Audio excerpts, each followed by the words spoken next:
I'm practicing the live today and the route that I'm going to use in 3 days. So join on in if you can. Let me know if you can see and hear things okay.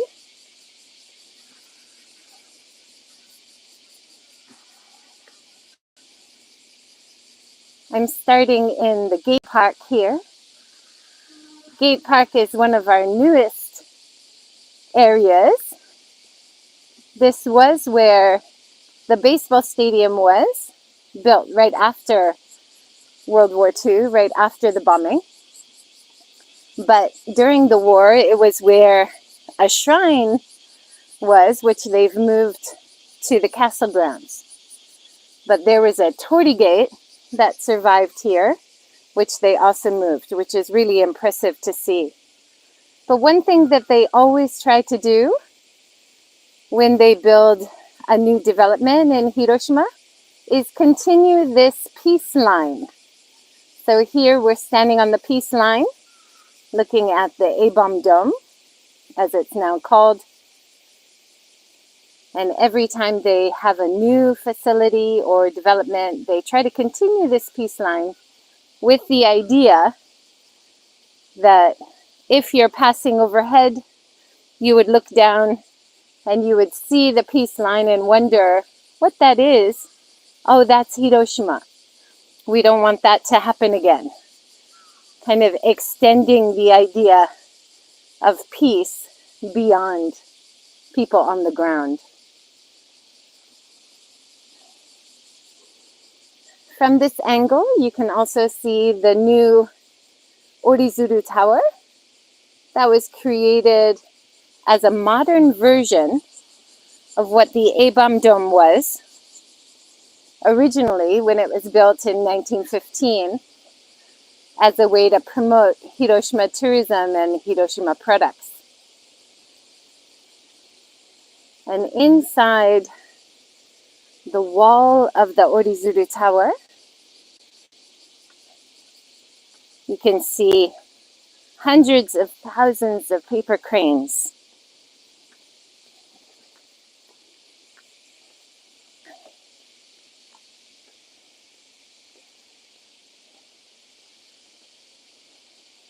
Looks like they're getting the Gate Park here ready for an event. It's now used as a really nice event space.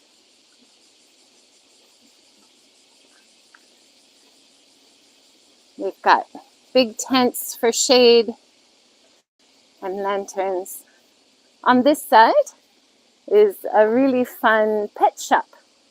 They have pet grooming for small dogs in the front window, pools on the outside, and they sell gourmet pet foods, even beautiful bento boxes for your dogs when you go on a special picnic. I like this big shade that they built. And it's been so hot lately. I'm kind of hoping that we had more shade, but the tents also work really well. From this position, you can see the glass wall of the Orizuru Tower and the hundreds of thousands of cranes inside.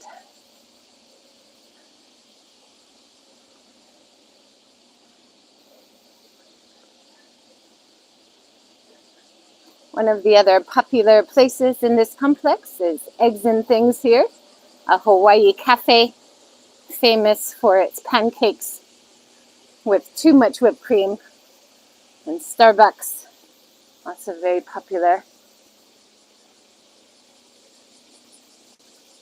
If you use Starbucks and you have it for here, it's great if you can have the reusable cups and mugs.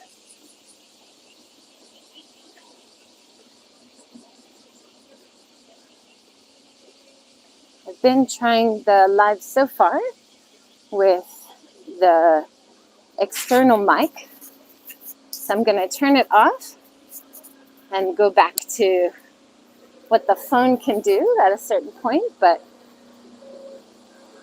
I'm hoping The sound is better with the external mic. Sometimes it's hard to hear with the sound of the cicadas.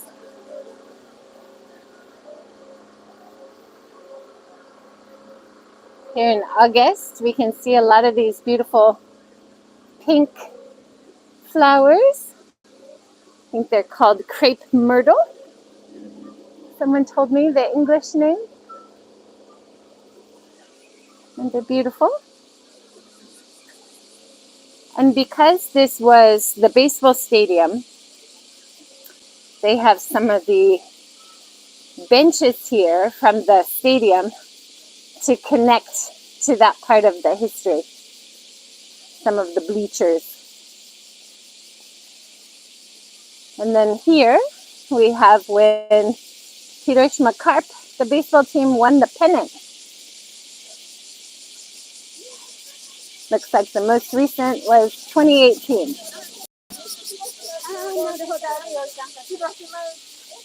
All right, let's see if we can get the light past the tram stop. Looking down at one of the main business streets here. On one side, you can see one of the old style trams, and then the new trams, which come from Germany, are more accessible. You can roll right on with a stroller.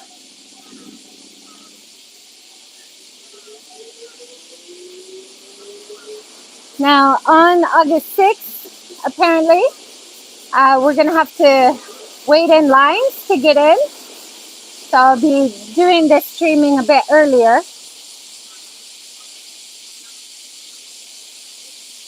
So it's kind of a special chance today to be here without the checkpoints. Here you can see how the A-bomb dome, as it's now called, was really one of the only remaining structures left standing after the bombing. That picture was taken in October 1945, so 2 months after the bombing.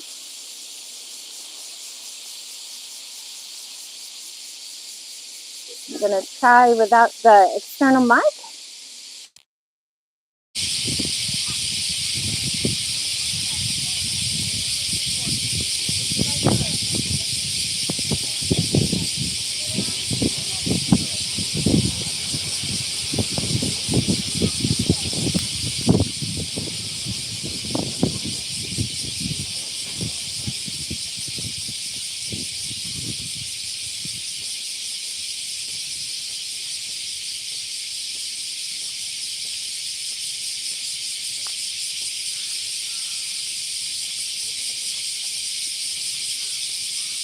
From 1996, when it was designated World Heritage, they put the gate around this and put support structures inside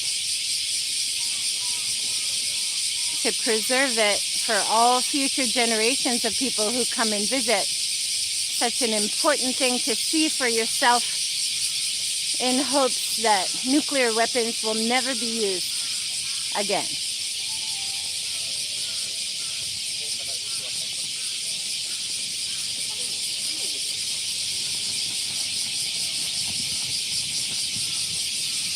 On August 6th, we'll be able to see a group of monks who sit under the shade in front of the A-bomb dome on this side and chant for peace. I hope we'll be able to see that. This will be a different year this year than previous years because of the extra security. But at one of their breaks in previous years, I asked them, do you mind if I ask what you're chanting for? And they said, we're trying to bring the energy from the center of the earth to come up and help humanity make peace. And I was like, right on. You need more of that. Opposite the river here You see the clock tower? It chimes every morning at 8:15. And on August 6th, there's usually a lot of noise happening. But at the time of 8:15, when it chimes, everyone is quiet for at least a minute, and then it starts up again. This bridge is significant. This is the T Bridge, which was the sighting point for the bombers coming from 12 hours away. There was a small plane checking the weather for potential targets, Hiroshima, Nagasaki, or Kokura. And Hiroshima was given the all clear because it was a clear day, just like today. There is an activist group that spends time on the bridge, just looking.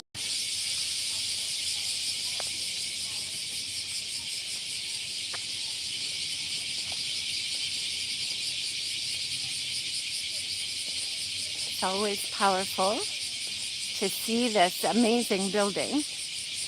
And it really struck me when I first saw it how non-Japanese it looks. And it is built by a Czech designer originally in 1915 to promote Hiroshima tourism and Hiroshima products. Now one of the most important.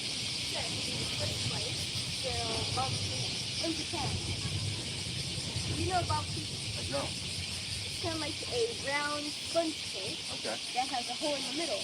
Oh. And that was originally in Germany. Oh, very.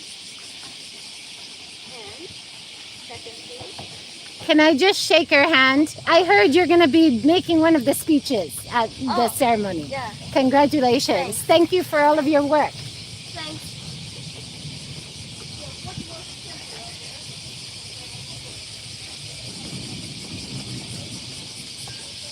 He has been volunteering here in the Peace Park since he was 7 years old, telling the story of his grandmother and how she survived the bombing of Hiroshima in 1945 and carrying on her stories. And he's been chosen as one of the speakers for the official ceremony this year. So it's lovely to be able to meet him in person. He was in Japan Times today, an article about him. And he's now the same age his grandmother was. From this point, we can see what the A-bomb dome, as it's now called, was looking like before the bombing. You can see the contrast here. And then what it looked like after the bombing. And then the support beams inside. And then the aerial view once it became registered on the World Heritage UNESCO list.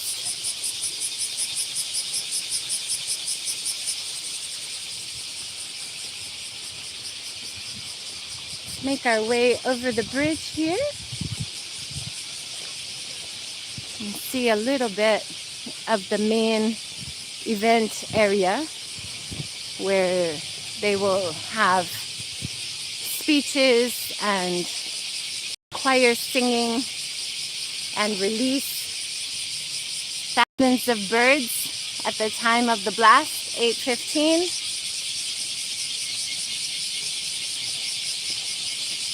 But access may be very difficult.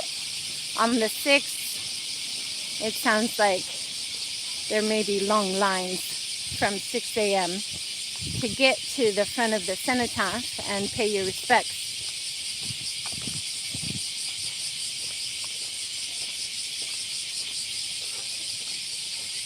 So we will come and see what we can.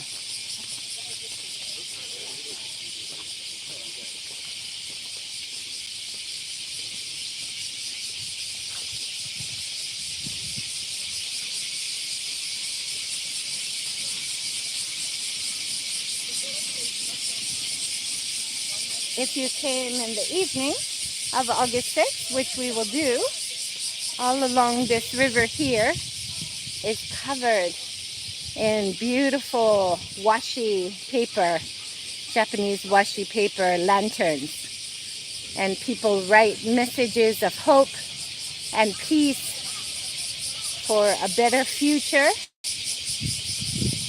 or the loss of loved ones. I'm going to write in honor of my mom who just passed, to make it personal.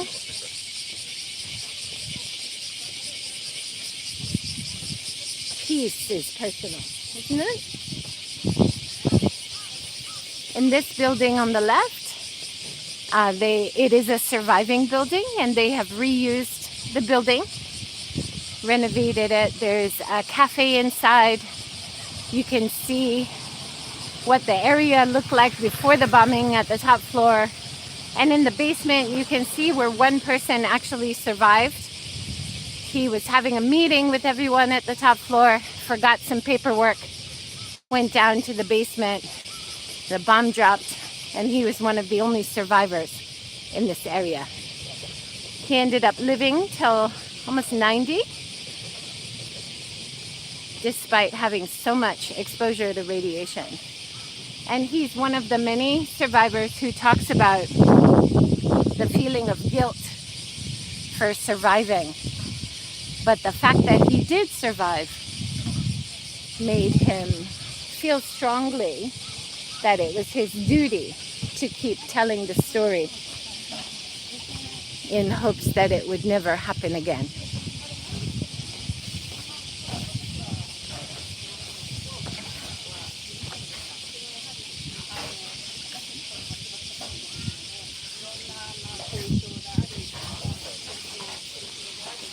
Lots of wonderful interviews happening with survivors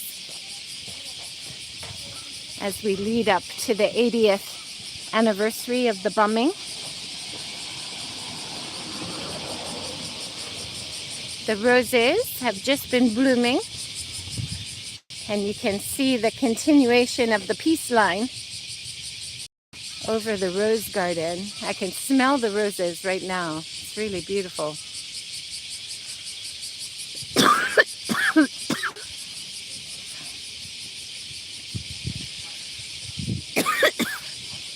The peace line continues. Flame of peace.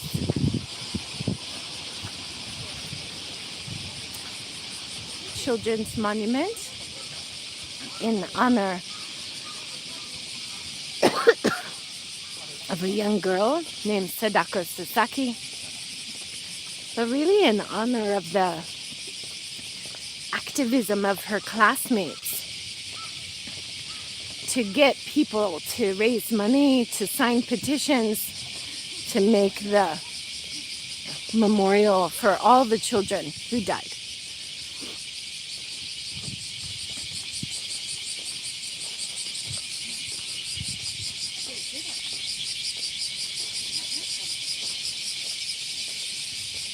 Now this flame comes from a fire that was started in a temple on top of the sacred mountain on sacred island of Miyajima.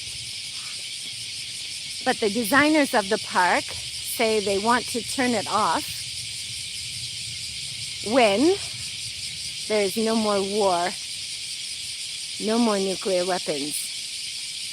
And I was here in May when famous peace activist, feminist icon Patti Smith was here with Hibakusha survivor Keiko Ogura.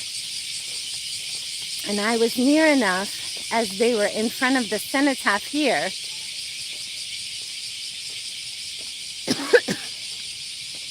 and Keiko Ogura told her the story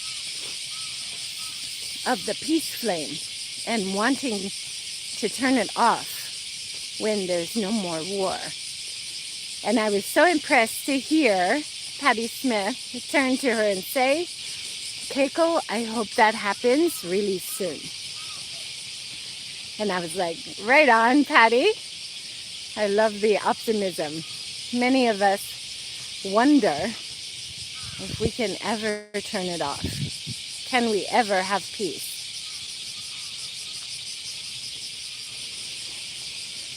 The cenotaph here is where people come and pay their respects for those who have died, light incense, lay a wreath or flowers or candles, and make a prayer. It's a sacred spot. The tents behind here is the time of the bombing.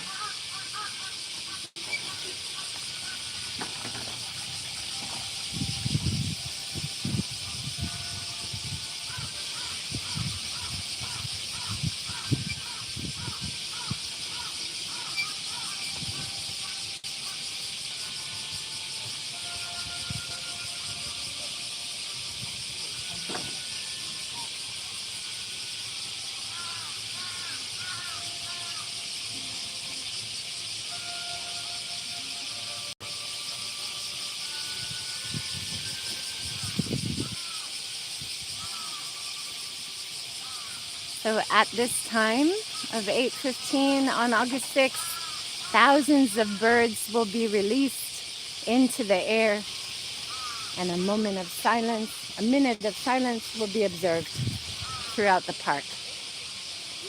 All of the tents here are ready for people who have made reservations in advance to sit under the tents in front of the event space.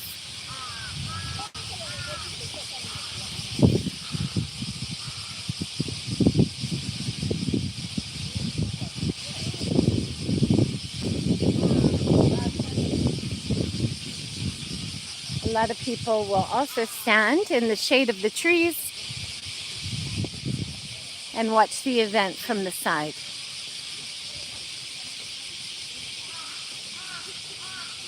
There will also be lots of mist machines going.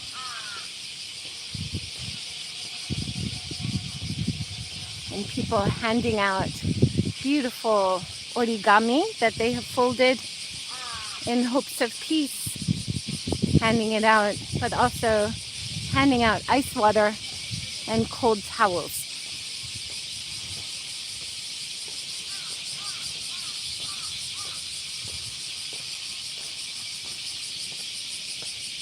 None of the trees inside the Peace Park survived. They're not considered A-bomb survivors. They were all donated by other parts of Japan to help people recover by reconnecting to trees, to nature. But that's also a beautiful part of the story. If you saw the movie Drive My Car, this shady area was used in the film where they practiced for the play that they were doing inside.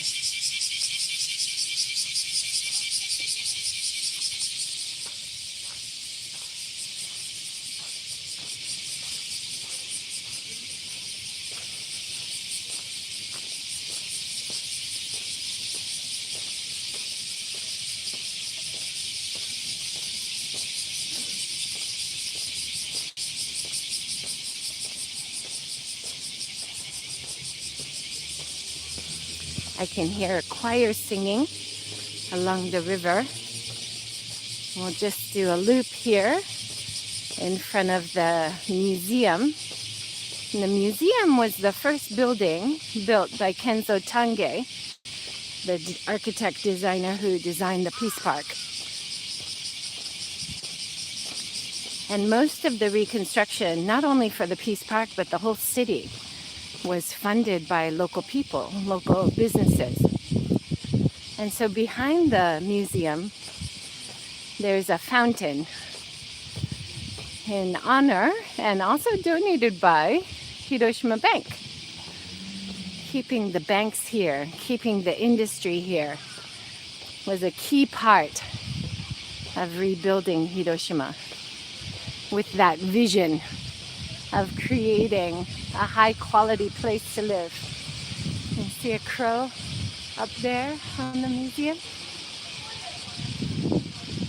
There's a lot of wonderful stories in Japan, folk tales of magical crows.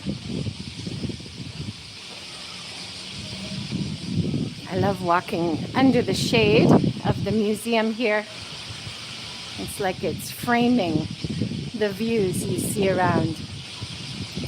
Behind the fountain there, you can see the gates of peace that you can also walk through.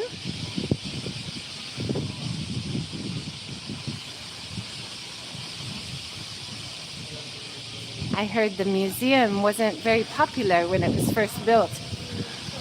It was considered too strong or institutional, with rubble only around it. But now, with the city and the park and the trees around it, I think most people appreciate it.